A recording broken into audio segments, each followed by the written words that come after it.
Special পরোটা বানানোর জন্য নিয়ে নিলাম হচ্ছে ময়দা আর আটা। এটা একটা স্পেশাল পরোটা যেটা একবার খেলে বারবার খেতে ইচ্ছা করবে। তো শুধু ময়দা না, আটা আমি মিক্স করে নিই, কারণ ময়দাটা খাওয়া স্বাস্থ্যের পক্ষে ভালো নয়।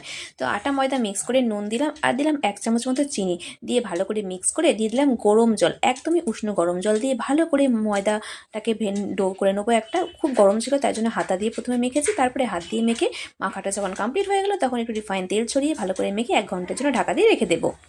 1 ঘন্টা পরে ঢাকা খুলে আবারও ভালো করে মুথে নেবো, একটু রিফাইন তেল ছড়াবো, ছড়িয়ে আবারও খুব ভালো করে মুথে নেবো এবং একটু মোটা মোটা করে লেচি তৈরি করে নেবো, কারণ পরোটা একটু মোটা মোটা হলেই খেতে ভালো লাগে। যেমন পরোটা বেলে ওরকম গোল করে পরোটা বেলে নেবো, নিয়ে একটু তেল ব্রাশ করে নিলাম, নিয়ে একটু ছুরি দিয়ে একটা সাইডে একটু কাটবো, কেটে এই যে রাউন্ড করে একটা লেয়ার তৈরি করে নেবো, এরকম গোল, এটাকে চেপে একটু গোল করে নেবো, ব্যাস।